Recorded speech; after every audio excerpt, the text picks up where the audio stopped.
At first, I wasn't wanting to. We attacked her. I didn't really want to do it as much. I didn't want to do it. Her whole top head was like gone. Her whole what was gone? Up here, so gone. The whole top of her head? I did. Where did you hit her?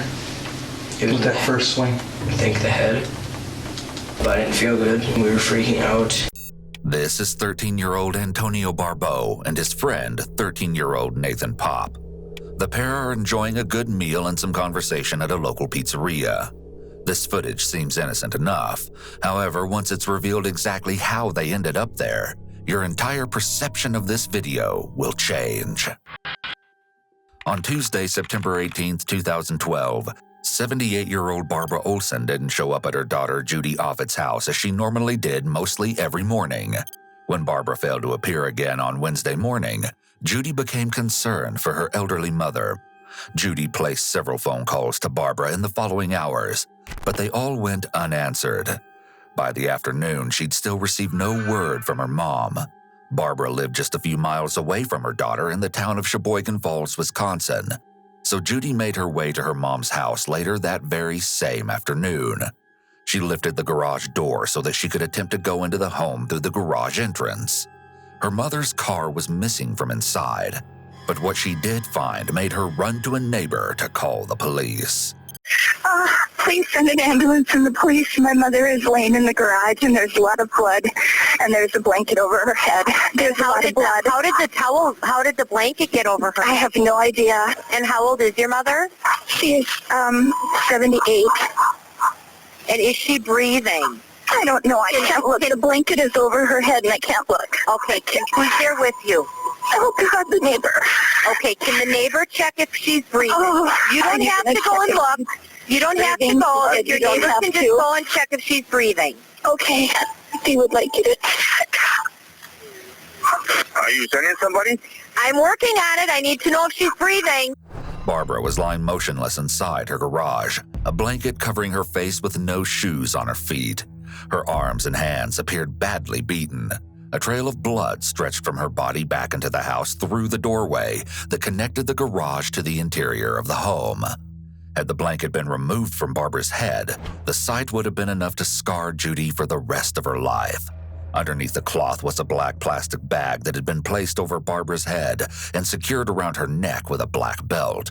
Had the bag been removed, Judy would have seen that her mother's head was so severely crushed that parts of her face were either missing or indistinguishable. The top portion of her head was all but gone. The hunt for Barbara's killer began. Barbara Olson was a volunteer driver for elderly citizens in Sheboygan Falls, an avid gardener and described by her family as generally peaceful and positive. She simply wasn't the kind of person who would have had any enemies, which left detectives without any real leads. However, conversations with Barbara's family, as well as a few odd pieces of surveillance footage secured from multiple establishments around the area, landed detectives in front of two 13-year-olds, Barbara's great-grandson Antonio Barbeau, nicknamed Tino, and his friend Nathan, or Nate Paape. Investigators were hoping that these two middle schoolers could help them get to the bottom of who mercilessly executed Barbara Olson, and why. The following interrogation footage has never been seen before. Just stand up, we can take it. The first thing detectives do is remove Antonio's handcuffs, likely in order to make him more comfortable and build rapport with him before the interrogation begins. Prior to him entering the room, detectives have intentionally pulled Antonio's chair away from the table. This way, they have a clear view of his whole body, which will allow them to more effectively read his body language. Yeah, you should. Okay, you can read fine, correct? Yeah. All right, first of all, can I get your name? It's Antonio Barbeau, is that how you pronounce it? Antonio Barbeau. Okay. And how old are you? 13. All right, so what grade are you in school? I'm in 8th. Okay. And you can understand everything that I'm saying so far, correct? Uh-huh. All right, do you know what day it is of the week? I think Thursday. Okay.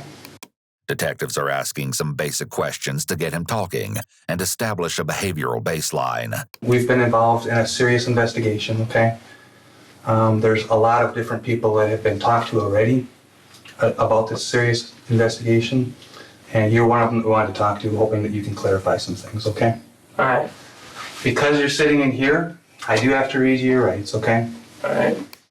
Antonio appears relatively calm and unemotional for someone his age finding themselves in this position. This is likely not his first run-in with law enforcement. Do you understand each of these rights? Okay. Realizing that you have these rights, are you now willing to answer questions or make a statement, basically listen to me and answer the questions so that we can hopefully clarify some things? Yeah. Okay. Antonio might understand the literal meaning of his Miranda rights, but he's likely too young to understand the repercussions of speaking without an attorney being present. If a minor understands their Miranda rights, they have the ability to waive them. However, a court will review the situation more carefully than a waiver by an adult before admitting an incriminating response into evidence.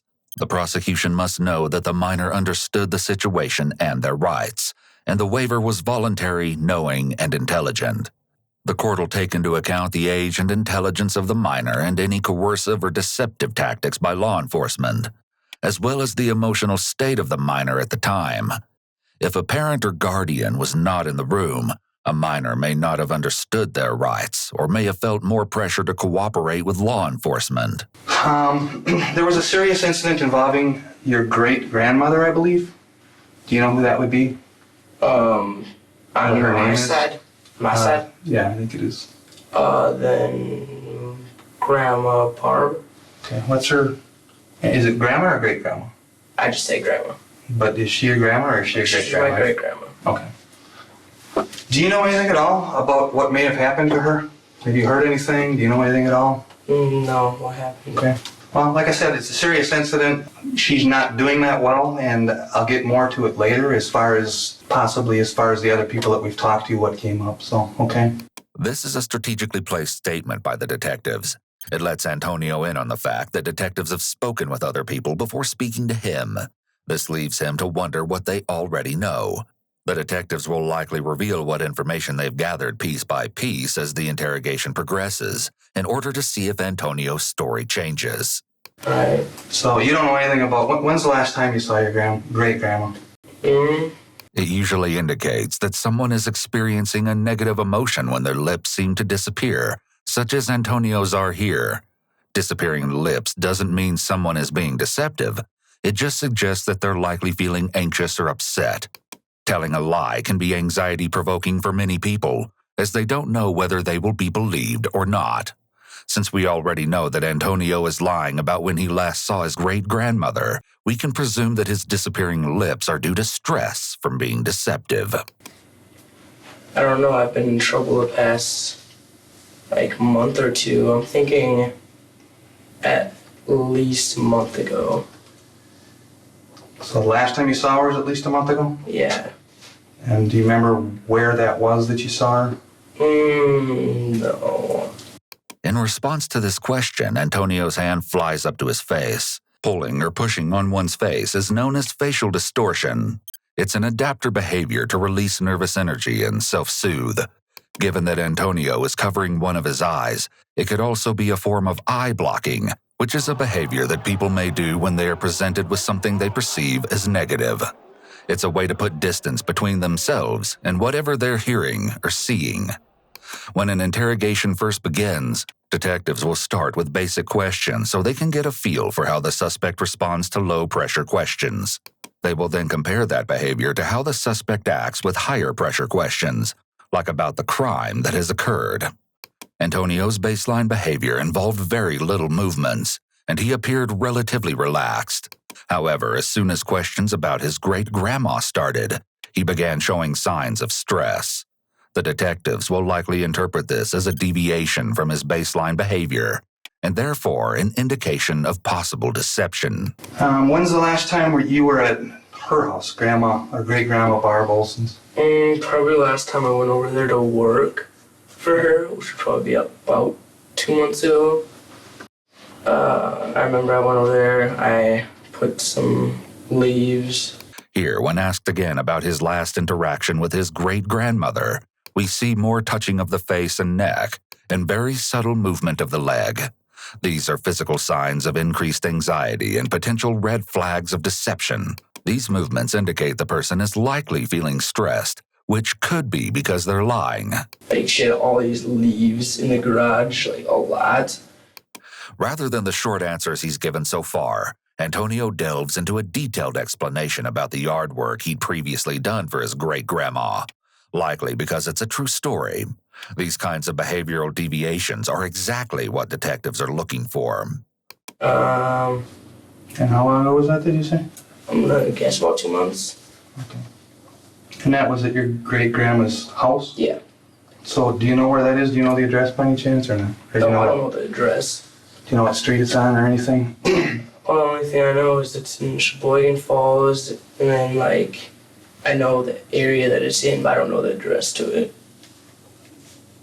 Okay, and you were talking about getting in trouble and stuff. What are you here for? I'm here for... Antonio seems to give this particular question quite a bit of consideration before answering. He even repeats the question first, which is a common tactic used to stall for time. Well, I'm here because I ran from social care when I had to go to social care. Alright. Because I remember I was like, my mom was telling me, like, if I was like really good and all that, I'd get out sooner, all that type of stuff. Mm-hmm. And then I was there for like a week and a half, and like half a week before that, I was talking to my social worker. She said only a few days. So then after that other half a week, I asked my mom, do you know when I'm getting out, like in a few days or something? And she's like, your social worker said that it's me at least another 2 weeks. So I didn't like that, so I left. Okay. The fact that Antonio ran from social care in the first place, essentially because he didn't like being there, gives detectives a good idea of the kind of kid he really is. Defiant and insubordinate, with a complete disregard for authority. Do you know what you were doing Monday? Where you were at, where you were staying? Were you at home, or where were you at on Monday during the day? I'm quite sure I was sleeping till like at least 2, and then I started walking around. Where did you, so Sunday night you slept? Antonio begins furiously scratching his leg, a new stress adapter. Skin scratching is closely associated with stress. When a person is feeling pressured, the body sends signals to immune cells to release chemicals like histamine, which can trigger inflammation and cause itching. Most adults are aware that a lot of fidgeting can make themselves appear anxious and, as such, might try to stifle those behaviors in order to appear more innocent. A young teen, on the other hand, may lack insight into their own behavior and may not realize that detectives are analyzing their every move. Aware of his discomfort, detectives press forward with questioning about what exactly he did over the weekend. Where were you sleeping at Sunday night? I was, let's see, I remember I wasn't home. It's peculiar that Antonio's having a hard time recalling this information, considering that Sunday would have only been 4 days prior. Rather than trying to remember, it's more likely that he's trying to think of a suitable answer to give detectives. Quite sure I stayed at a friend's house that night. Red flags go up as Antonio resorts back to giving undescriptive and vague answers, an indicator that he might be nervous about this particular line of questioning or withholding information. Note also the pitch of his voice as he answers. Quite sure I stayed at a friend's house that night. This is called upward or rising inflection when someone's statement ends on a higher pitch than it started. This often happens when someone is asking a question, or if they aren't sure about what they're saying. It's a red flag that Antonio's inflection rises when he's making this statement, because most people would be able to confidently answer whether or not they stayed at a friend's house a few nights ago. As he finishes this statement, he looks directly at the detective, possibly to see if the detective seems to believe what he said. Well, today's Thursday. It wasn't that long ago, right? So do you know which friend it was that you stayed at Sunday night? I'm gonna say probably Nathan. And what's his last name? Paape. We have to pause here. What Antonio doesn't know is that detectives have already spoken to his friend Nathan at length about what happened on Monday afternoon. In fact, detectives had paid Nathan a visit at his home only the day before to discuss the ongoing investigation. It turns out that Nathan told a completely different version of what happened on the night of Monday, September 17th. Now, detectives are left to determine which of the two is lying. The following interrogation takes place on Wednesday, September 19th, just hours after Barbara was found. All right, Nate. We're here to talk with you, and we want to talk to you because we understand that you are friends or somehow associated with a person by the name of Antonio Barbeau. Yeah. Tino. I understand he goes by the name Tino. Yeah. Okay. So you're friends with Tino? Yeah. Okay. Okay. When's the last time you think you saw Tino? Yesterday. Yesterday? And where was that at? Just down on the corner of this block. Did you expect to see him when you were leaving your house? No. Did you know that Tino was a runaway? Yeah. Do you know how long he had been a runaway for? Yeah. Since last week, Friday. And did he run away from home, or does he live at his house? No, he was in shelter care. In shelter care? Yeah. Okay. And he had to stay for another 2 weeks, and he decided just to leave.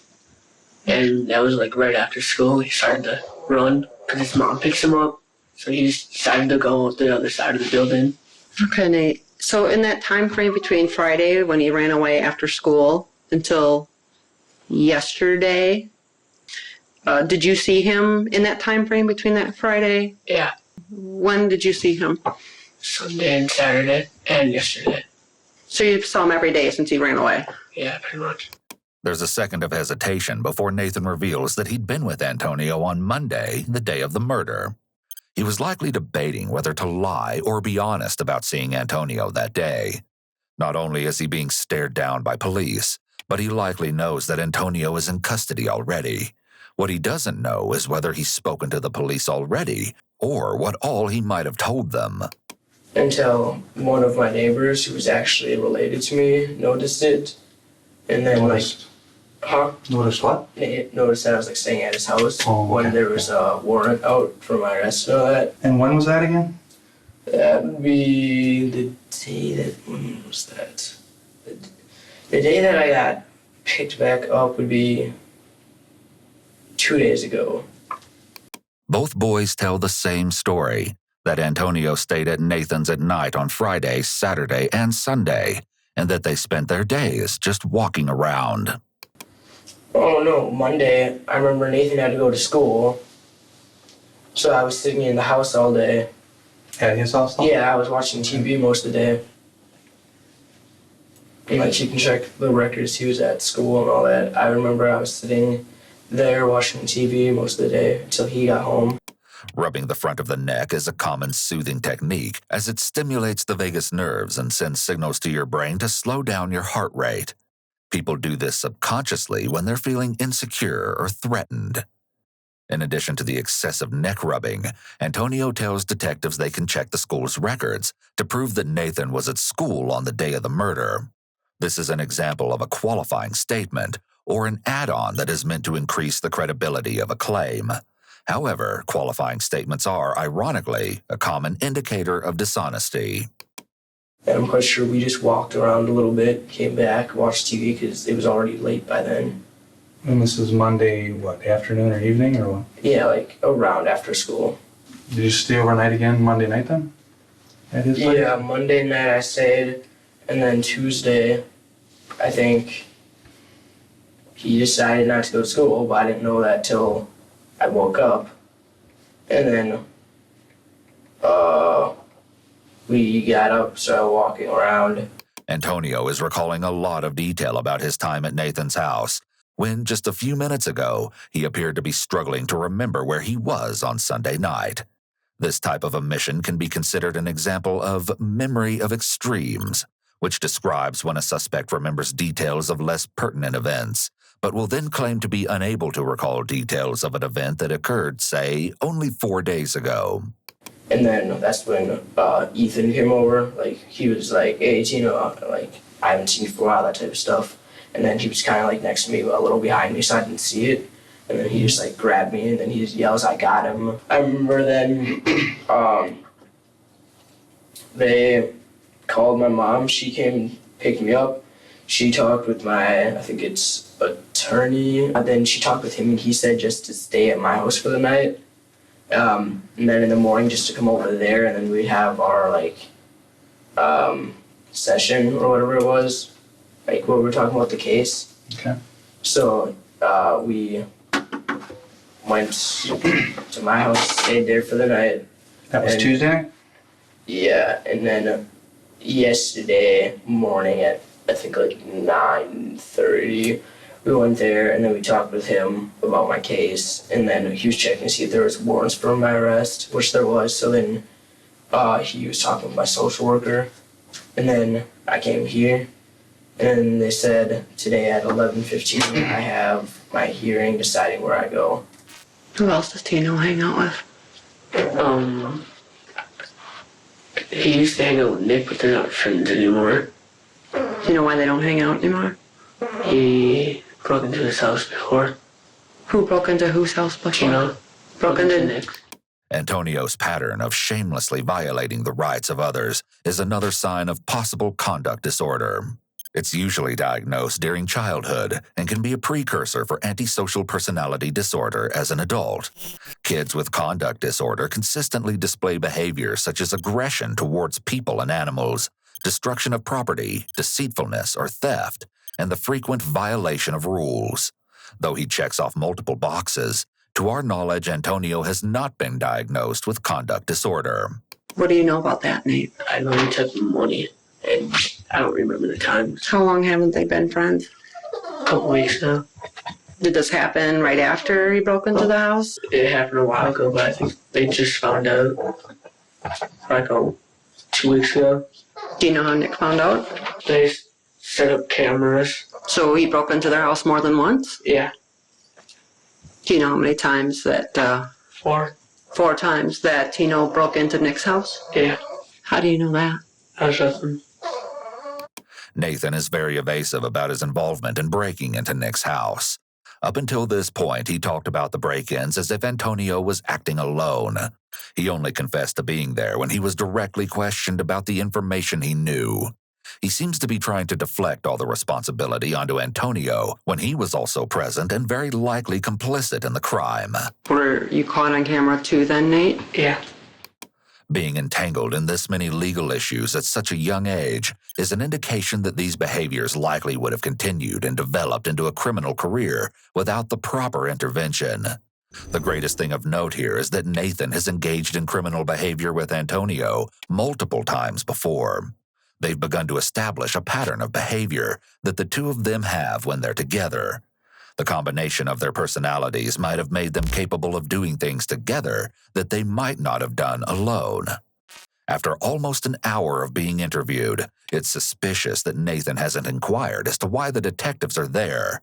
Even more odd is the fact that Nathan's mother is present, yet hasn't spoken up in any way to protect her son, request an attorney, or ask any questions. This is a possible indicator that Nathan and his mom are used to dealing with law enforcement in relation to his past conduct. So you guys got caught on camera a couple weeks ago. yeah, Did Nick or Nick's family call the police? yeah. That's the only reason why she was insulted there. Since he ran away on Friday, you talked about when you saw him and that. Yeah. And, I mean, aside from the time that he stayed overnight at your house on Saturday and left on Sunday, it seems like it was pretty limited. So you guys didn't have an opportunity to go out and get into any trouble, did you? No. Okay. You guys didn't do anything against the law No. together since Friday? No. Did he tell you that he did anything against the law? No.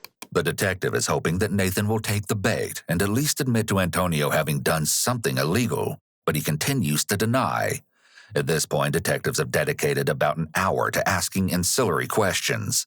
Once she begins digging deeper into the crime in question, there's a good possibility that either Nathan won't be as generous with information or that he or his mother might request a lawyer. With those possibilities in mind, the detective is likely making sure that she extracts all the information she can get out of him before the real questioning begins. And Nathan's mom, when was she around? Does she work or? She does work, but it sometimes varies. She does a lot of overtime. Otherwise, I think she usually works Monday to Friday till like 3, I think. Antonio seems to know a considerable amount about Nathan's mom's work schedule. He even notes her occasional overtime. This knowledge has probably helped him and his friend Nathan sneak around in the past. Would there be any reason at all that some of these people that we've talked to would have said that you would have not necessarily been at Nathan's on Monday afternoon? No, because no one knew where I was. That's why I was missing. Okay. Were you in any vehicles at all at any time? Do you have any other friends that have cars or vehicles of any kind that you were with? Nate, I remember Nate's mom has a car, and he took the car, and I was in it once, and we went one time around the block. Antonio may be trying to appear open and honest by confessing to the relatively insignificant crime of underage driving. In reality, he's only emphasizing his disregard for rules and the safety of others. His ability to get away with reckless activities of this caliber is evidence of an apparent lack of parental supervision. Antonio is being raised by a single mother, which makes it nearly impossible to have eyes on him every hour of the day. If a single parent doesn't have a strong support system with which to raise a child, there is a significantly higher risk of that child developing behavioral issues of some sort. The time his mom spends at work or taking care of other matters explains these wide windows of opportunity that Antonio has to engage in these illegal and dangerous activities. You and Nathan? Yeah. What kind of a car is that? It's pretty crappy red car. I don't know what it's called. I assume it's not a new car, it's an older one? Or? Yeah, it's an older car. And then... When was that Nathan drove around and you were at? I think Sunday. And Nathan was driving it? Mm-hmm. You were in it? Where did you go then? Just around the block once. Would there be any reason at all that when we've talked with people, and like I said, we've talked to a bunch of people and we're still talking to people, that anyone would say that you would have been at your grandma's?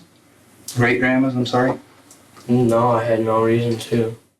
The detective asks Antonio what's known as a bait question to see how he'll respond or if he'll at least admit to being close to the crime scene. It's interesting that his answer emphasizes the idea that he had no business in that area rather than a simple no. I mean, people would have known I was there. I wouldn't have just randomly been there. So you're straight out saying, and you had said before that the last time you saw her at all was at least a month ago? Yeah. So you would straight out be saying that if anybody said that they specifically saw you at your great-grandma Barb Olson's house anytime within the past 2-3 weeks or something, that they're lying? Yeah. The suspect clearly seems unconfident in his answer here. Innocent individuals are usually definite and forceful in their answers, especially if they're being accused of something. On the other hand, individuals who aren't completely guilt-free will give characteristically vague and weak answers that display their uncertainty. Do you know if any of the people that live by your great-grandma know you from seeing you there or anything? No, I don't think so. I don't know any of them. Would there be any reason that somebody would say that they saw someone about your size, height, with that type of a haircut at your great-grandma's house within the past week? In the past, no. It's unclear whether anyone truly told police that they saw someone who looked like Antonio around Barbara Olson's house. Police will often reference evidence that they don't actually possess in order to get a suspect to confess. This maneuver is both legal and commonly used in the interrogation of suspected criminals. Okay, so you're straight out saying that you weren't there and they must be mistaken or lying or something. Yeah. Do you have any enemies that for any reason at all would lie about something like that? Especially if there was a serious incident involving your great-grandma that they would want to point the police to you, basically? Not really. For sure not in Falls, because I barely go there. And then in Sheboygan, I really don't have that many enemies. I tend to get along with most people pretty easily.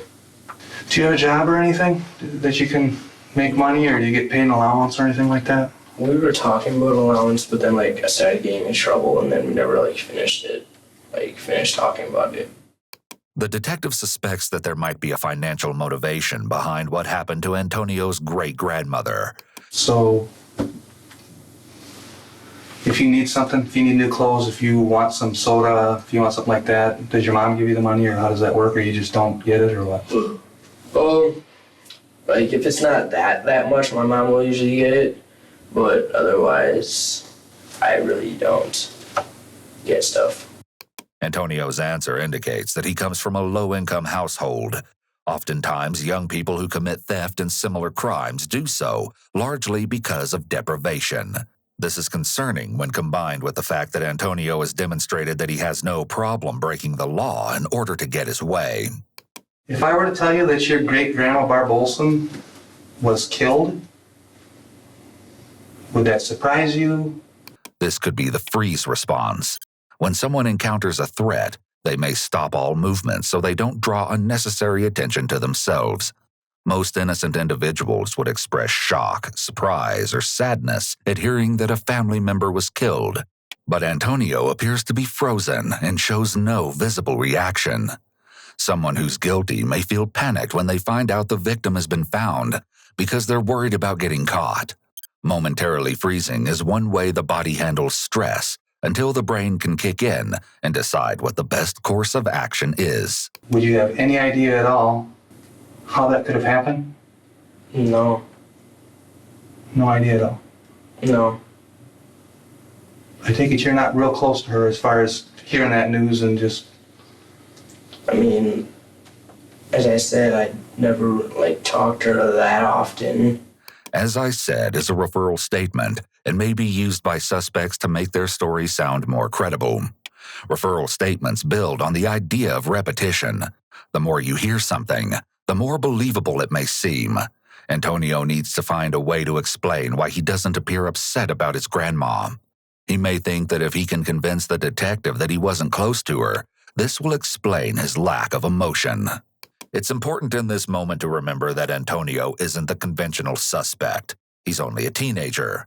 Thus, the state of development that his brain is in plays a big part in his actions and reactions. Teenagers can be very self-centered, and this can be due in part to the fact that the prefrontal cortex, the rational part of the brain, doesn't fully develop until one is in their mid-20s. The prefrontal cortex is responsible for logical thinking and the comprehension of how one's decisions affect other people. Therefore, it's entirely possible that, though it's a tragic event, Antonio doesn't feel that his great-grandmother's death affects his everyday life and doesn't yet have the cognitive ability to clearly see how it will affect other people, which explains his emotional detachment from the situation. Though this can't possibly explain his reaction or lack thereof in its entirety, it's worth noting.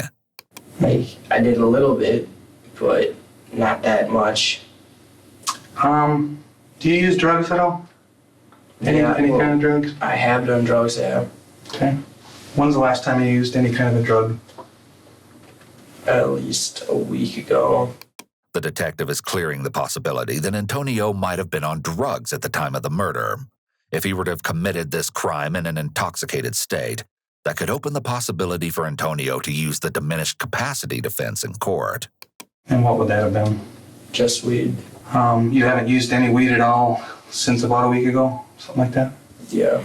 So, again, if I came and said that we've talked with people that had mentioned that you were smoking marijuana within a week, like within a day or two, what would be I don't know how I would know, because when I do it, it's usually just by myself and somewhere where no one is around. So if somebody was talked to that said that they sold you weed within that week, that would be a lie? Yeah. Okay. And if you would take a blood test or something, that's going to come back and show that it's been at least a week?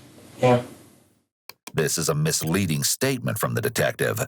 No drug test, including a blood test, can reveal exactly how long it's been since the suspect last did drugs. Rather, a drug test tells conclusively whether a person has done drugs within a certain time frame, based on whether traces of the drug are still present in their system. A blood test specifically can tell whether or not a person has smoked marijuana within the last 3 days, or up to a week for heavy users. Have you ever been in that car, though? Your grandma's car? I think I've been in the back before if she's bringing me to my other grandma's house that's in Sheboygan Falls, but that would have been a really long time ago. Like, what are we talking, a year or? Like 4 or 5 months ago.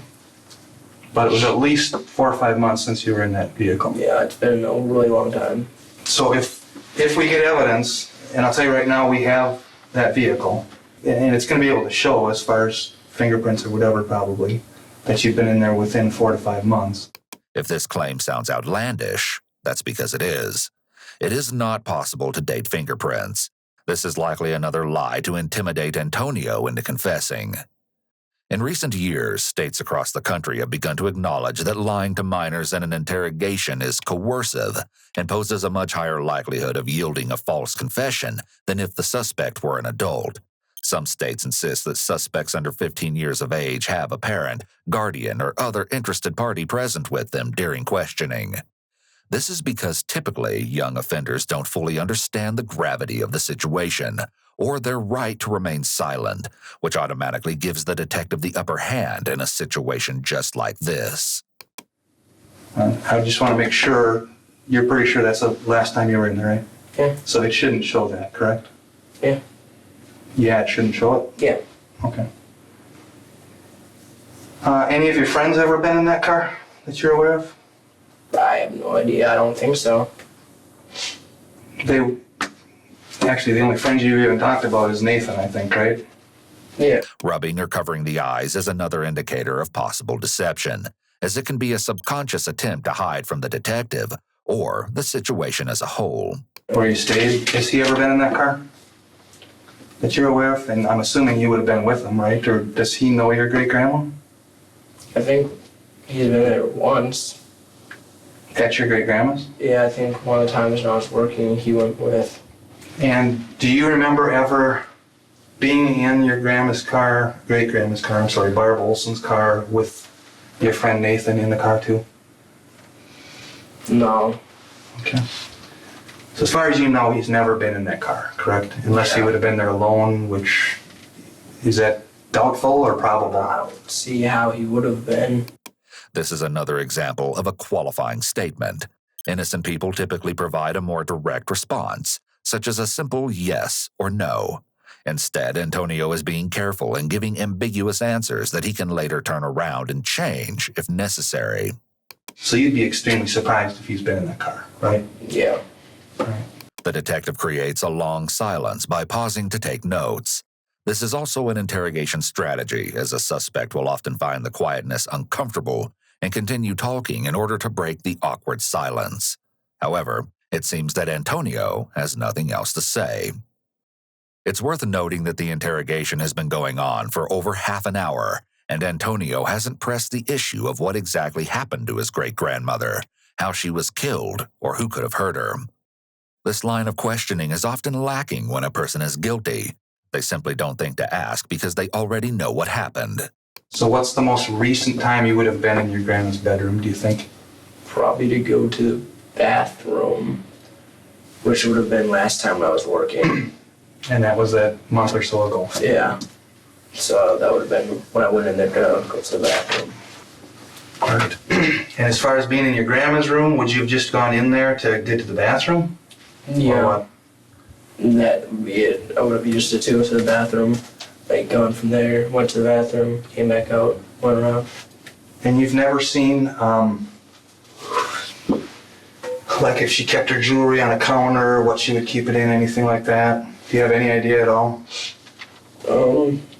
If I had to take a guess, I'd say their bedroom like everyone else. Antonio is yawning frequently. He could be experiencing excessive tiredness in relation to his marijuana usage, or he could genuinely be sleeping poorly in such uncomfortable conditions. An alternative explanation for the yawning could be a heightened level of anxiety, which can be relieved by delivering more air into the lungs. In fact, in just the last 30 seconds, Antonio has pursed his lips, yawned, sniffled, touched his face, and scratched both his neck and the back of his head. This is the exact kind of behavior the FBI looks for when interrogating a suspect. 3 or more stress-adapting behaviors in quick succession is considered a heavy indicator of deception. Antonio has exhibited basically every body language behavior possible for heightened levels of anxiety and stress. I think I've seen a few things on top of her dresser when I've walked by. That's all I really remember about it. Would there be any reason that you would have bragged to somebody or anything about stealing a car within the past couple weeks? No. And again, is there any reason that somebody would say that? I don't really know. Instead of outright denying this time, Antonio claims he doesn't know. His answer to each bait question seems to be getting more and more uncertain as the interrogation drags on. I haven't said that, but I don't know why someone would have said it. Okay. Would there be any reason that there would be a text or anything that would say something like that? I have no idea. I haven't had my phone. I haven't had my phone for like a month now. And I know Nate's phone doesn't work. And then I know his mom's phone only goes on the internet a little bit. Did you have a cell phone before? I did before, like I was getting in trouble. I had a cell phone. When you went to school on Monday, what were you wearing? Black shirt, jeans, and white shoes. Another thing I'm thinking, if this is okay with you, Nate, and with your mom, is that I'd just like to take some pictures of your shoes and the bottom of your shoes. Would that be okay? Yeah. Okay. Though Nathan responds in the affirmative, he certainly doesn't seem very enthused about the idea.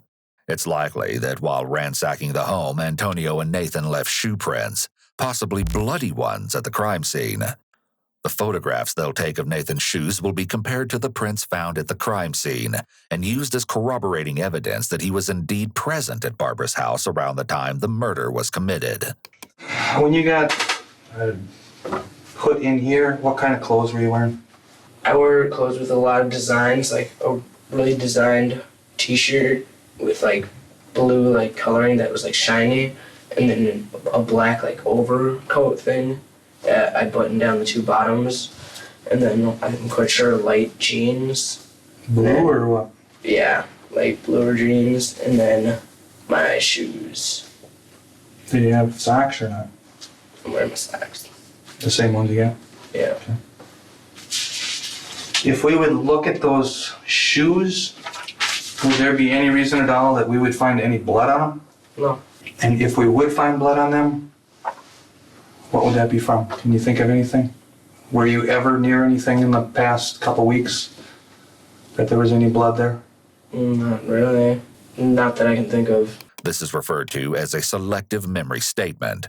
Statements like these are hard to refute and easy for suspects to go back and change without it being obvious that they're outright lying.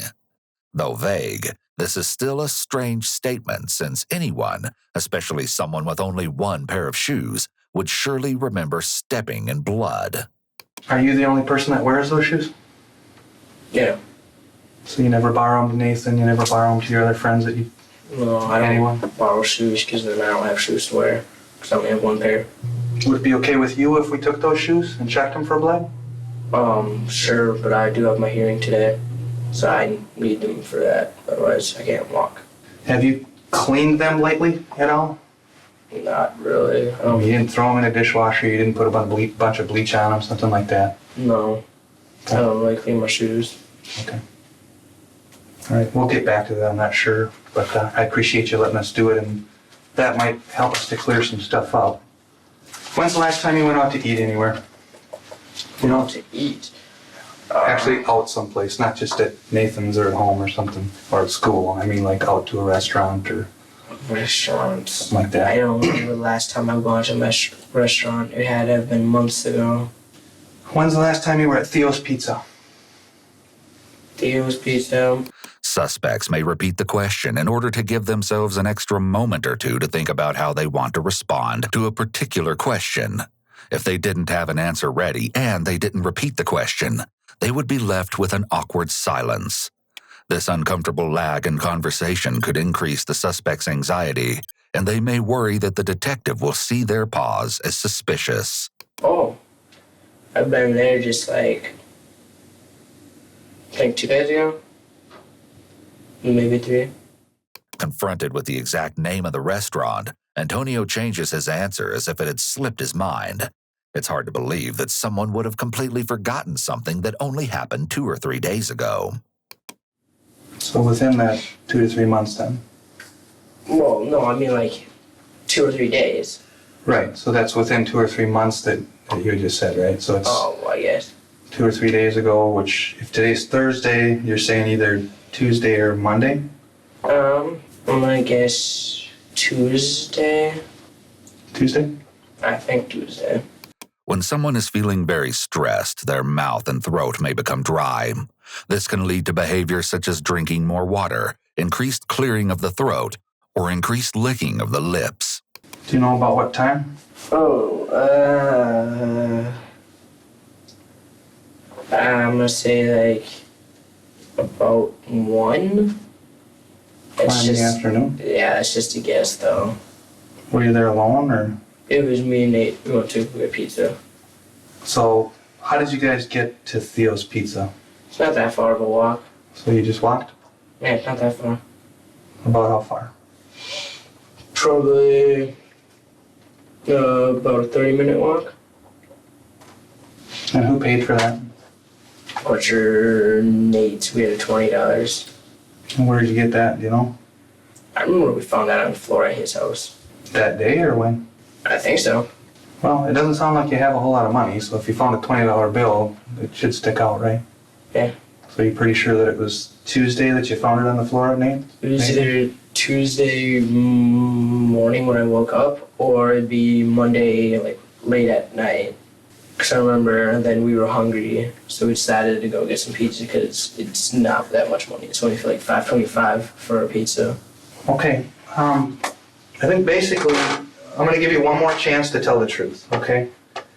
I've already told you that we've talked with a lot of people, okay? All right.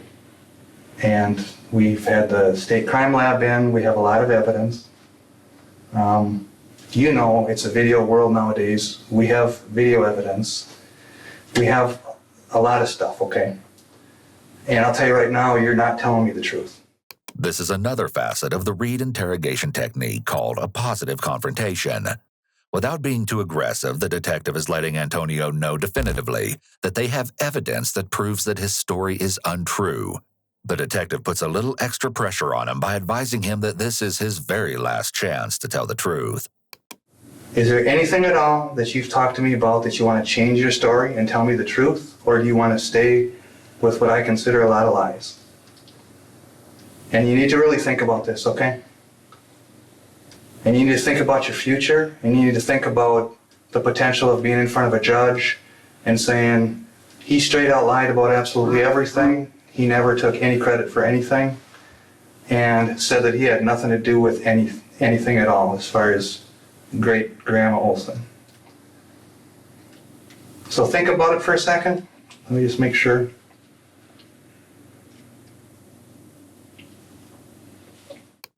Here, the detective is giving Antonio an incentive to come clean without specifically promising him any leniency by the prosecutor or judge in exchange for his honesty. Antonio sits in silence for several seconds, presumably thinking of things that an innocent person wouldn't have to think about. I'll say this to you, Nate, and I'll say it for your mom to hear it too. You've obviously gotten in trouble with Tino before, and I don't know if Tino's done anything or not here, but it's really important that you take care of you. Do you understand what I'm saying? Yeah. And not get sucked into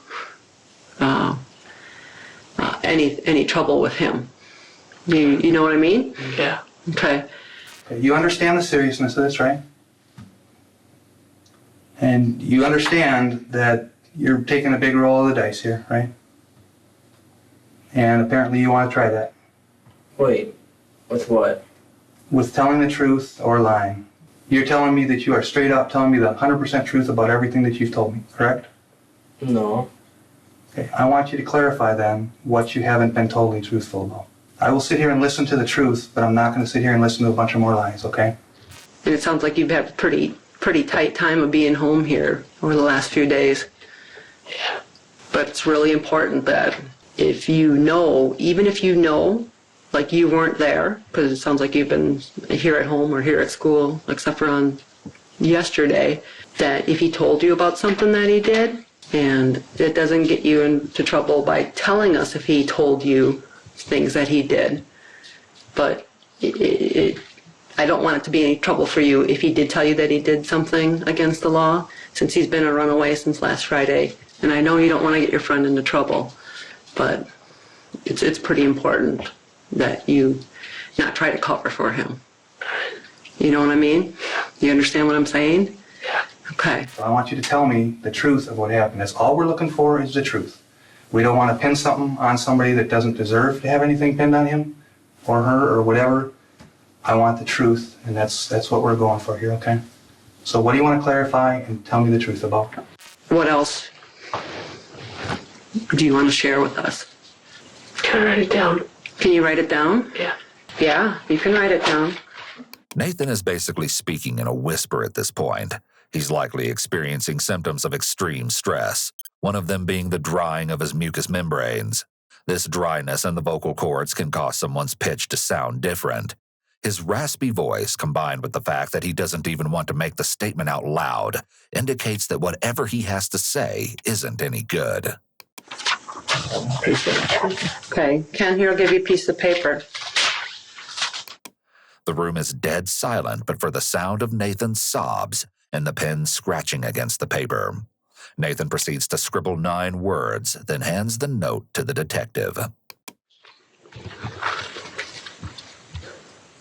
I can understand with what you wrote down. You're very scared. Yeah. Okay. Nathan seems to be having an extreme emotional response to whatever is on that note, as it sounds like he's still crying. He's surely showing more emotion in this moment than Antonio showed throughout the duration of his interview so far. Because you wrote that down, Nate, I want to be able to read Miranda rights to you. You understand what I'm saying? The need to read Nathan his Miranda rights at this point indicates that whatever he confessed officially places him in police custody. Realizing that you have these rights, are you now willing to answer questions or make a statement? Yeah. I know you wrote that down, and maybe you wrote it down because you didn't want her to hear that. Is that why you wrote that down? Okay. It's common for juveniles to withhold information when being questioned in front of a parent for fear of disappointing them. A parent's presence is more likely to stir up feelings of shame and remorse that can cause the minor to be dishonest. This seems to be especially true for Nathan, as he seems to start sobbing uncontrollably when the detective goes to tell his mother what he wrote down. So, Paape, you heard us read the Miranda rights to your son, right? Okay. And you heard us talking with him, sitting where you're at, about basically what he's been up to and his association with Tino and what he's been up to since last Friday when Tino ran away from school, right? Okay, and you could hear us talking about that and everything that he's done. I know, Nate, you just wrote that down on the piece of paper because you didn't want your mom to hear, right? Yeah. Yeah, and I know you're really scared right now. You said you were with Tino? Yeah. And when was that? Monday. Okay. So, Nate, explain to you that we work with other police agencies on investigations. And so we're working on an investigation involving Tino's, it's his great-grandma, okay? Yeah. And you said you were with Tino on Monday. Yeah? Yeah. Tino did not go to school on Monday? No. Okay. And He was here. he was at your house Yeah. when you left for school on Monday? Yeah. Nathan is now answering questions clearly and without delay, indicating that this is likely the true version of events. On Monday, when you got home from school, what happened, Nate? We were talking, and then he said, I know how to get money.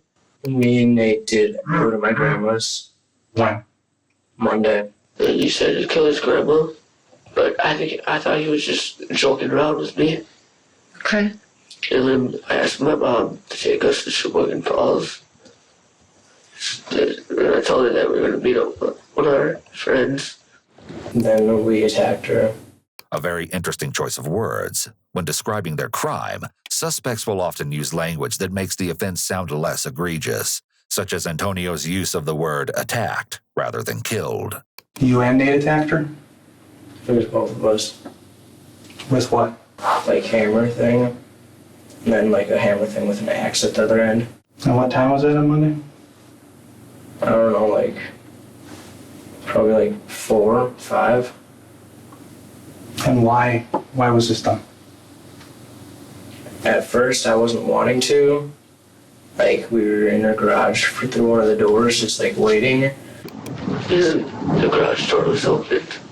Okay, the garage door was open at his grandma's house? Yeah. And then we went in there, and then he had a plastic bag he put over his head, but he couldn't see out of it, so he just took it off. And then right as I was to open the door, his grandma like walked down and said, "Who is that?" And then she's like, "Is that Tino?" And she was like, "No."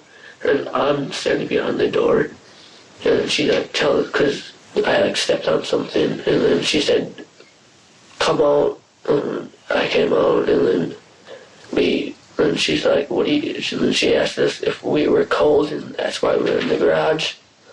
And Tina said, "Yeah." It's heartbreaking to think that Barbara's very last act was one of care and concern for the two boys who, not even 10 minutes later, would mercilessly end her life. And then she brought us in because she said she was going to call my mom. And I was already missing and wanted with a warrant. Mm-hmm. And I didn't want that done. So then, yeah. Antonio's answer evades the detective's question of exactly why he attacked Barbara. His answer explains why he would have chosen that very moment to attack, but it doesn't explain what he and his friend are doing at his great-grandmother's house unannounced and armed with weapons. His true motive will later prove to be one of the most chilling aspects of Barbara's murder. So that's your thought process? Is that you don't want grandma to call or great-grandma to call and you got the warrant and the police are going to come or whatever? Yeah. Okay, so what did you have that you attacked your great-grandma with? It was like an axe-looking thing. How big was it about? Like that, So what are we saying, 12, 15 inches, something like that? probably. You know what a hatchet is or not? I don't know what a hatchet is, but it was like an axe, but then it had like a flat side on it, like a flat metal side. And I think Nate just had a normal hammer. Okay, did you see him with that hammer? Yeah, I saw him with the hammer. All right, where did you get this small axe or whatever that you were talking From about? my garage. From your garage? And where did Nathan get that hammer? I think that was just in his house. Since the boys brought weapons from other locations to Barbara's house and didn't tell Nathan's mom the truth about where they were going, it's safe to say that their deadly assault was premeditated. What's even more disturbing is how monotone and impassive his description of events is. He's still maintaining his same cool demeanor and lack of emotion. However, Antonio isn't fidgeting nearly as much as he was before. This lets detectives know that it's more likely that he's telling the truth now. Did you guys talk about this as far as what you were going to do? Obviously, if you got a hatchet and he got a hammer and you got a ride from his mom, there was some thought about it, right? What was the discussion? We were deciding if and how we were going to do it, and then like how we would get a ride there, how we get a ride back, all that. So after your mom dropped you and Tino off by the roundabout at 42 and 28, what happened then, Nate? We walked to her house, his grandma. His grandma? In order to get from where they were dropped off to Great-Grandma Barb's house, the boys would have to have walked about 2 miles. It takes the average person approximately 15 to 20 minutes to walk a single mile. This means that the boys had at least a half hour to rethink their decisions before they got to Barbara's door. And then when we got a ride there and we were in the garage, I didn't really want to do it as much. Like, I didn't want to do it. Mm-hmm. But then when we were in the house, like Nate was like nodding at me and all that. So then I took the first swing. Antonio's claim that he initially wanted to bail on their plan to attack and rob his great-grandmother means nothing. The two will still be charged with acting in concert to carry out their crime. The fact that he took the first swing makes this supposed change of heart seem even less believable. Where did you hit her It was with that first swing? I think the head. And you talked about a flat back and then like the sharp part. Yeah, Which way did you hit her the first time? Do you the know? flat part. Was there a reason at all, or that's just the way it ended up in your hand, or what? I'm quite sure just because it was a flat part and I thought more blunt would work Work as far as what? for hitting, just like in general. Well, hitting in general as far as to put her down quicker, or what do you mean? Yeah, that's what I meant. Okay. And why did you go there and come up with the plan to do this? I think it was mainly just for money. A statement filled with such coldness and detachment, as if he were talking about a stranger. To be willing to end his great-grandmother's life in pursuit of money shows a callousness and lack of consciousness that one wouldn't even expect from a young teenager. Even worse is the fact that he's able to confess to something so horrid without a hint of emotion or remorse. After shrugging, Antonio then qualifies his answer with, "I think," which is a red flag for possible deception, as the reason he killed his grandma is likely something he does know for sure. Notice how he says it was mainly just for money, which indicates that there was something else he was motivated by as well. It's not surprising that he gave this answer, though, as blaming it on the money is an easier and more socially acceptable answer than saying he just wanted to kill someone. All right, so you go there to try to get some money, and you bring the hatchet, he brings the hammer. You hit her the first time, and where was this? Were you in the garage or in the house, or? We were in the house. And you said she had let you in, did you say? Yeah. Right? Okay. Did she know it was you? Yeah. So she saw you and opened the door, or what? Yeah, she opened the door, like the garage door, there's no window, and then she saw me. But she didn't see that I had it like hitting me on my back, so then she told me to go inside. And then like I was just like putting it under my sweatshirt. And then she said she was gonna call my mom, and then like Nate looked at me and he nodded. Here he's insinuating that his friend Nathan was the ringleader and driving force behind this attack. This could be entirely true, or he could be attempting to pass some of the blame off to his friend so that he doesn't look like such a bad guy for having attacked Barbara first. So you hit her once with the flat end, right? Yeah. Did she go right down, or did she fight, or what happened? She, I think, yelled like once, and then I hit her one more time. And I think then I ran to the bathroom because I didn't feel good. And then I'm quite sure Nate hit her once or twice with his like hammer thing. And that's about all. This part of Antonio's story might be believable were it not for the fact that an autopsy of Barbara Olson's body concluded that she was hit approximately 27 times in total. Her wounds indicated both blunt and sharp force trauma, a truly brutal and merciless attack. So how long were you back in the bathroom here? Probably about 30 seconds. And then what happened? Then I'm quite sure I went to the front, like over here, and then she wasn't like alive and we didn't know what to do and we were freaking out and we were probably there for like 2 hours not knowing what to do. Did you ever hit her with the sharp end of the blade? I think I gave that it, I think X? Nate took it from me and then did once, like only one time though, with the sharp end. And then Tino started hitting her over and over again. And then he stopped. And he looked at me. And then he said, "Nate, help." And I was standing there. This part of the story presents an interesting contradiction to Antonio's story. Antonio alleged that Nathan initiated the attack by signaling to him to attack Barbara. Then, according to Antonio, after hitting her twice, he ran to the bathroom because he felt sick, and Nathan continued to hit her. Here, Nathan claims that Antonio hit Barbara spontaneously and did most of the attacking. He even has the same sudden change of heart that Antonio had in his story, but claims to have hit her anyway because he feared for his safety. Both of them are telling versions of the story that make the other appear as the ringleader and themselves as the helpless follower. However, this ultimately won't matter since they're both confessing to have taken part in Barbara's murder. So he told me to help. I walked over there. And then he started to hit her again. I was watching. He told me to hit her. I didn't want to, but I didn't want to, but I didn't want him hitting me, so I hit her twice, and then I walked away. And then he kept hitting her. And then she was dead. Timo covered her head with something. And then he went around grabbing stuff, putting it in a bag. And then I had to go in the pockets to grab the keys for the car. And then he wanted to dump the body in a lake or something. But we were strong enough to pick her up and put her in the trunk. And then you sit there for like 2 hours trying to figure out what to do, right? Yeah. And what are you throwing back and forth, like what you're gonna do here?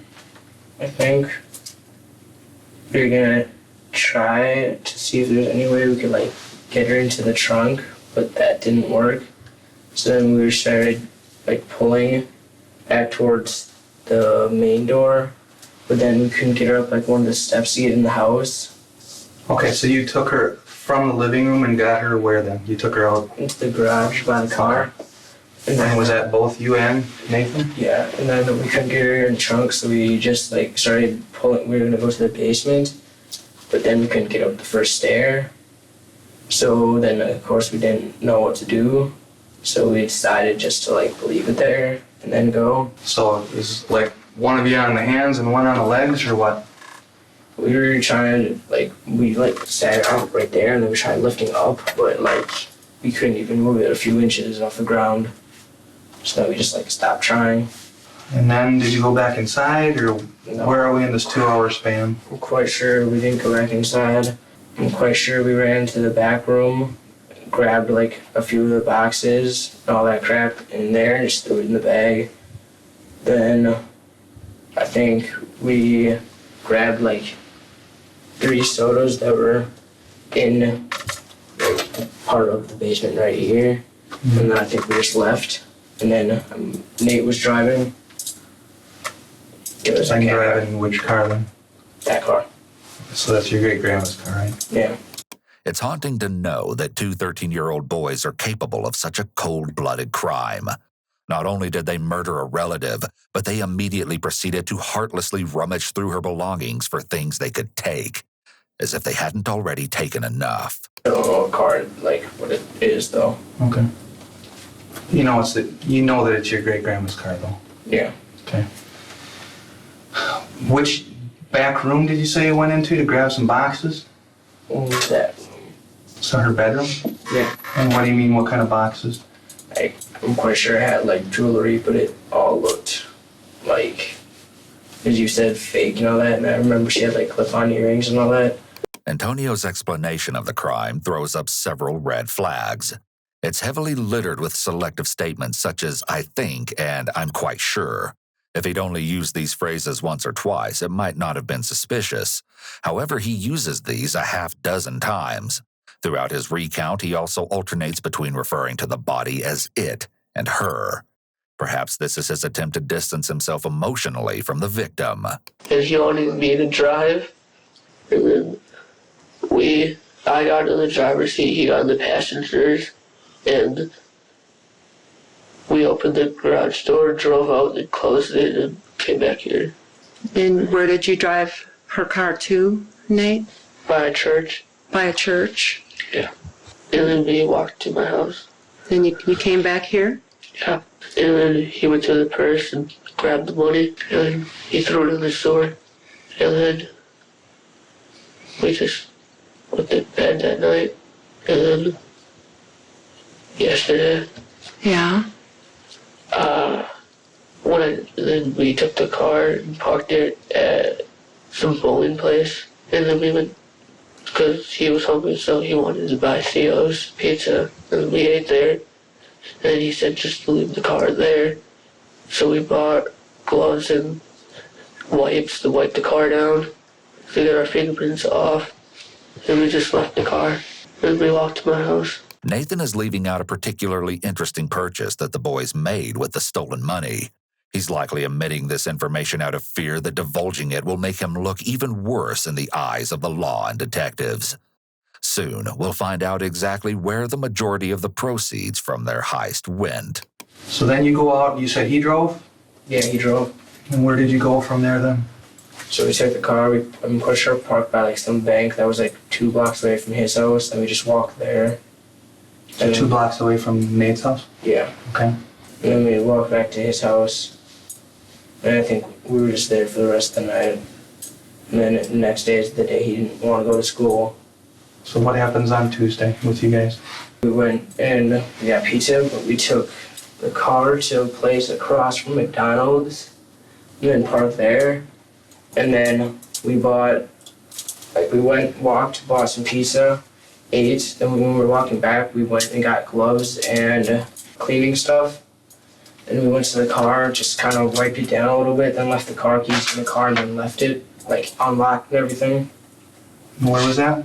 I think across from McDonald's. Oddly enough, Antonio omitted the same detail that Nate did concerning how they used the money. Neither of them want to admit where most of the money went. Remind me again, if you already said it, what happened to her purse? We took that and then the actual purse thing, I think we threw it in a sewer. And who threw that down? Nate did. He ran outside and threw it. Okay. Was there anything in the purse that you guys took? There was money, like cash, nothing else that we kept. You just told us a lot of things, okay? So, and I know you don't want to keep talking about it. I know it's really hard for you to talk about it, but I just have to ask some questions, okay? At this point in the interrogation, the detective is going to go back over Nathan's story and ask clarifying questions in order to make sure she has his story correct, and also to note any changes he might make to his version of events. When did he tell you or show you that he had the hatchet, right when you got home from school? Yeah. What did he say? He said she was somewhat rich and that he was going to get the credit card pin to take all her money out. But he wasn't going to kill her right away. He was going to, like, scare her. And then right as she go grab for that, he was going to hit her in the back of the head. He said that was what his plan was? Yes. Nathan is placing all the planning on Antonio and making himself seem more like a bystander who's just going along with what Antonio says. Co-defendants often do this in the hopes that they'll get less time since they weren't the mastermind behind the crime. Did he have anything else with him? Hammer. A hammer? Yeah. Okay. Did he also get that from his house? No. Here. So he had the hammer too? No, he made me hold that. Nathan claims that Antonio made him hold the hammer, but doesn't say exactly how he made him do this. It doesn't seem very plausible or possible that Antonio physically forced Nathan to hold the hammer. He's clearly attempting to downplay his involvement in the crime. So you held the hammer, and then did you guys take anything else with you? No. So then you told your mom that you're going to see a friend? Yeah. You guys are going to see a friend out there? Yeah. Had you been to his grandma's house before? Yeah. You met her before? I didn't really beat her. He just went there to earn money, but he was going to steal the money because he was going to do like yard work to get paid. Uh-huh. But when he went inside, I guess he took 100. That was another time? Yeah, it was months ago. Months ago? Yeah. Okay. According to Nathan, Antonio has stolen from his great-grandma Barbara before. This might explain why he was under the impression that she had lots of money, or why she was the first target that came to his mind when he was concocting his plans to get some cash. You said you got to her house and the garage door was open? Yeah. Do you guys walk in the garage? We walked in the garage, tried the bags, didn't like really work out. What were you doing with the bags? Putting over our heads, Why is that? just so she couldn't tell who we were. In Nathan's initial telling of the story, he claims that only Antonio tried to put a bag over his head to conceal his identity. It's not uncommon for suspects to leave things out or lie about minor details to save as much face as possible, even after they've already confessed to the major details. And then that didn't work out, so I gave him my sweatshirt to wear to cover his face. Did you then hide in the garage or kind of stand off to the side? I said he wanted me to open the door. To go inside to her house? Yes, but right as I went to open it, it opened and she was standing right there. And he's like, "Do you want to come inside?" And then he said, yeah, so we went inside. And she's like, don't steal none of my money. This offhand comment from Barbara to Antonio indicates that she's aware that he's stolen money from her before. And then Tina looked at me, and then looked at her. And then she said she's going to call his mom. And then right after she said that, he hit her on the head. He like stumbled to the floor, hit her once to the floor, and then hit her 3 more times. She said, stop it. Her hands were in the way, so he probably hit her hands and arms. This account coincides with that battered state of Barbara's arms when her body was found. She'd spent her final moments pleading with her great-grandson not to kill her, while attempting to shield her head and face from the vicious attack. And he said, Nate, help. Okay. And then he took off the sweatshirt. And then then he walked over and started to hit her again. And then I slowly walked over. And I was panicking. I didn't know if I should do it or not. And I didn't want him to start hitting me, so I hit her. This is a rather large deviation from Antonio's story. According to Antonio, both he and Nathan only struck Barbara a few times with their weapons. Nathan is describing a scene where Antonio is savagely beating his great-grandmother, even taking a second to remove his sweatshirt before continuing to bludgeon her to death. She got knocked unconscious, and then she started to snore, and then that's when Tina just used the sharp shot and hit her really hard, and it got stuck in there, and her whole top head was like gone. Her whole what was gone? Up here, it's all gone. The whole top of her head? I think. If nothing else, the sheer extent of the overkill seen here is enough to provide evidence of the intent to kill Barbara. The attack was simply too brutal to be the result of a robbery gone wrong. I started to panic again, and then I was pacing back and forth because I didn't really want to do it. And then he was doing the same, and he grabbed wipes and told me to go wipe down the door handles that we touched. Their choice to clean up after themselves before leaving the scene of the crime is further proof that the two were indeed aware and thinking competently throughout the ordeal. Especially Antonio, who, according to Nathan's story, is instructing him on how to cover up the crime scene. Nathan's version of the story does a convincing job of painting Antonio as the evil genius. And when you realized you couldn't lift her back up into the trunk, you dragged her back towards the door that goes into the house? The two of you? Yeah. Okay. When did you put the blanket over her body? When we realized we couldn't put her in the trunk, so we were gonna wrap her body up and then see if we could have the two ends of the sheet twist it up so we can lift it, but that didn't work, so we just left it right there next to the doorstep. What about her head and that? Did you guys... He put plastic bags over it, and then he told me to give him my belt, and then he tied that around her neck. Why did he do that? So if we could have picked her up, so blood didn't spill everywhere. Where did he get the bags from? Since she gardens a lot, Mm-hmm. she had garbage bags in there to throw weeds in. I was actually there and saw your great-grandma, okay? And there was something on her head. Do you remember what that would have been? A bag.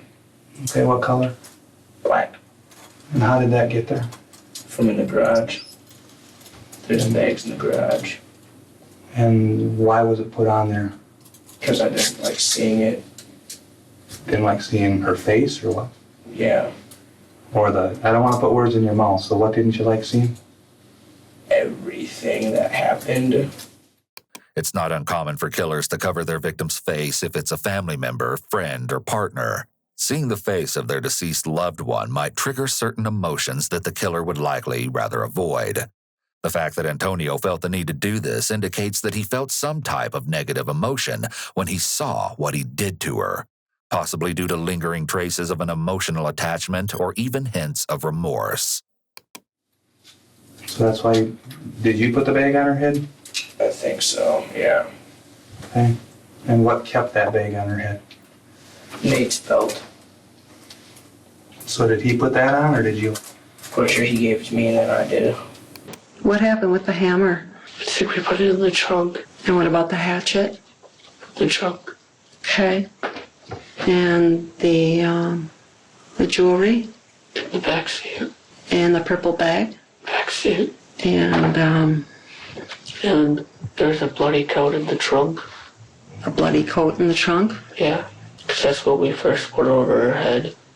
You first put the coat over her head? Yeah. Okay. Where were the keys for her car at? Pocket. Okay. And you said that you got the keys out of her pants pocket? Yeah. What was in the purple bag? She had like shoes and a camera case with a camera in it, and then a wallet, and then her purse. And then we put like cleaning, the wipes in it. Mm-hmm. And I think that's all we put in that bag. Then he wanted to steal the jewelry so he could have money, because he was just going to run away. And how much money was there in there, cash? About, I think, $150. And where is that? Some of it went towards food, and then we got pizza, and then some of it went towards weed, which I think is actually still at his house upstairs, if he didn't get it yet. And then I think that's it. So all that money's gone? Yeah. Right. So you just took the cash out of there? Yeah, What did you keep from the purse? the money. Just the cash? Yeah, and we took the money, bought weed, How much weed did you buy? 145 worth. Who did you buy that from? I don't know who he bought it from. Tino bought the weed? Yeah, Were you with him when he bought it? no. Where did you guys buy it at? Or where did he buy it at? And he bought it from some kids that he knew who were in high school. Who actually bought the weed? And like both of us, we were both there. Oh, did you both actually have the money and give it to whoever you bought the weed from? Like I had like the money with me. Like I kept it in my pocket. Have you bought it from whoever that person is before or not? Yeah, I have. Antonio and Nathan managed to steal a mere $155 from Grandma Barbara's house. They proceeded to spend all but $10 of that money on weed and the rest of it on pizza, both momentary and fleeting desires. They enjoyed getting high and having a meal at the cost of a human life. Their young age is certainly a reason for their poor decision-making, but their actions go far beyond the self-centeredness of typical teenagers.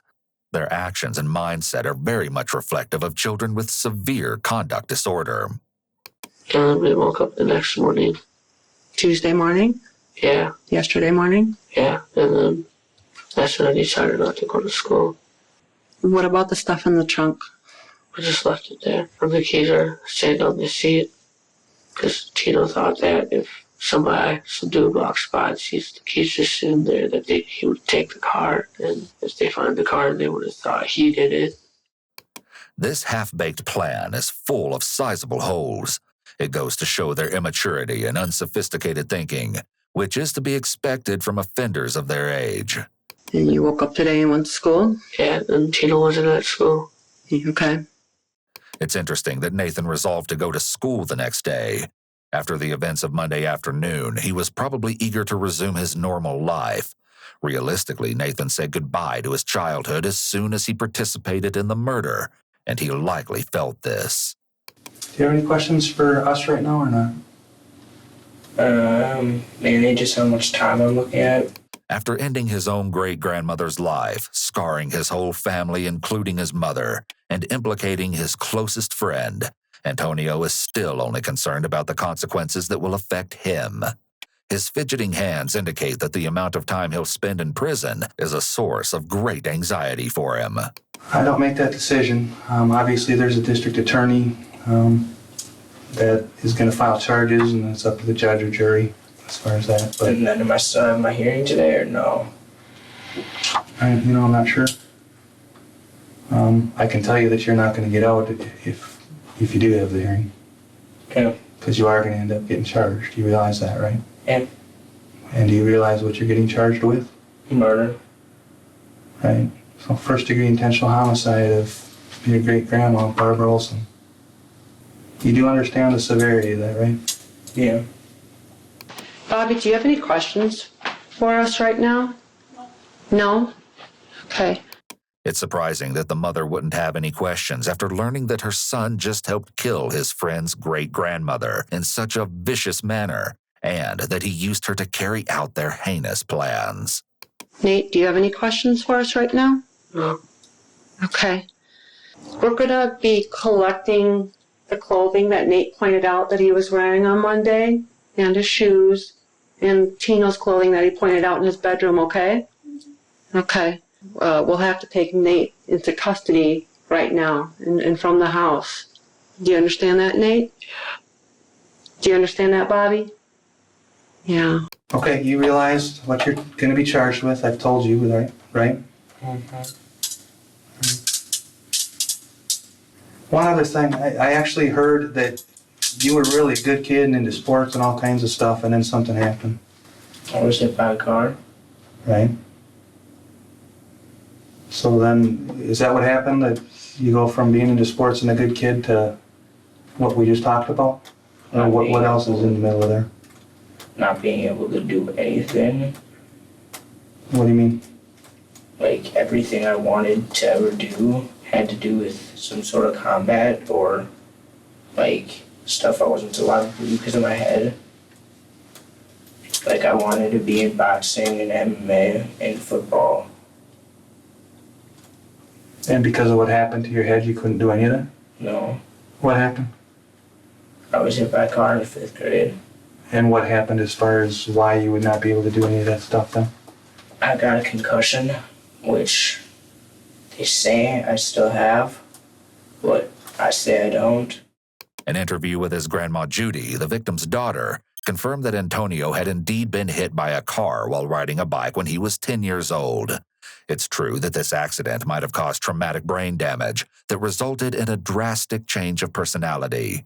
Studies have shown that brain injuries that occur during developmental years can cause long-lasting neurocognitive changes, such as memory loss, personality changes, intense aggression, and lack of inhibition. On the other hand, as a teenage boy who was never able to do any of the things he wanted to do, he might have felt as though his life was already over, and that his actions didn't matter. But they say it'll just get worse if I join anything. All right. Is there anything else? I'll give you one last chance. Anything else you want to make sure that I include in this report? Not really. All right. Antonio is escorted out of the interrogation room. Immediately following his interview, Nathan is arrested and also taken into police custody. The note that Nathan had written, the note that would send chills down the spines of seasoned detectives, read, "He killed his grandma, and I was with him." Antonio initially pleaded not guilty to the murder on the grounds that he was mentally ill. A psychiatrist who'd assessed Antonio testified at his trial that Antonio does indeed suffer from cognitive issues caused by him being hit by a car just a few years prior. However, it seemed that this crime was simply too heinous to be overlooked. Even the judge would say that this was the worst case he'd seen in his 24 years as a judicial officer. On June 24, 2013, he changed his plea to no contest as part of a plea deal. On August 12th, Antonio Barbeau was found guilty of the first-degree intentional homicide of his great-grandmother, Barbara Olson, and sentenced to life in prison with the possibility of parole in 36 years.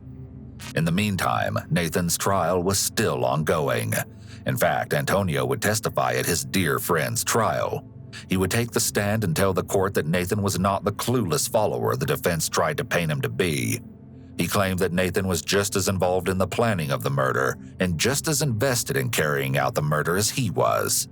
On the opposing side, Nathan's relatives argued that Nathan had the social development of a child and could easily be influenced into doing something that horrific by someone like Antonio.